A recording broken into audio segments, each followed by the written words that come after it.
Prabowo Subianto has undergone a remarkable political transformation. From a fiery former military commander in Indonesia to a charismatic statesman on the campaign trail. On Sunday, he is set to become Indonesia's new leader. The president-elect is from an elite Indonesian family and was once the son-in-law of late strongman President Suharto.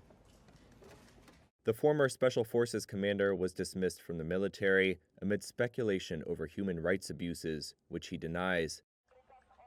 He was accused of involvement in the kidnapping of student activists in 1998 and abuses in Papua and East Timor.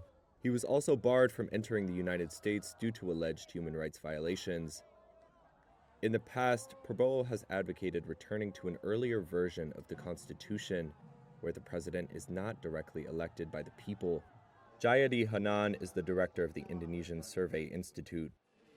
He says there are concerns about Indonesia's democracy as Prabowo takes office. The public is suspicious of Prabowo, as he was groomed by Suharto and is known as someone with issues against human rights, not very supportive of democracy and other issues. So far, he has, of course, denied this.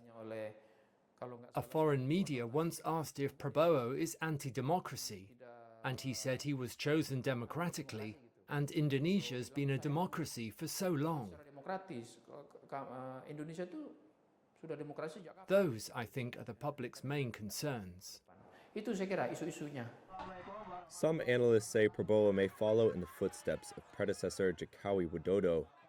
Jokowi presided over a period of strong economic growth and has left an indelible mark on the nation.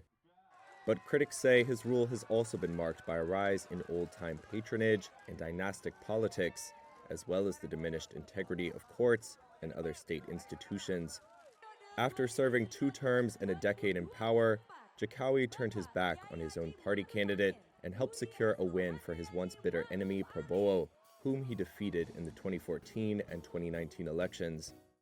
With his son as Prabowo's pick for vice president, analysts say Jokowi is seeking to retain some influence in government. Prabowo seeks to bring the country's biggest political party into his already dominant parliamentary coalition. If he can reach a deal with the Democratic Party of Struggle, there would be no opposition in parliament. Hanan says that would be unprecedented in Indonesia's 2-decade history of holding direct presidential elections.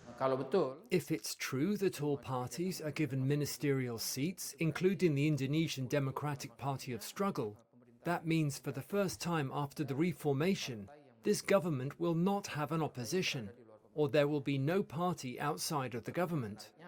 The question is then about what the impact will be for the future government if there isn't anyone that could criticize internally from Parliament. In that scenario, an 8-party alliance could ensure the smooth passage of Prabowo's legislative agenda, but it would likely heighten fears about a lack of meaningful checks on the new leader's power.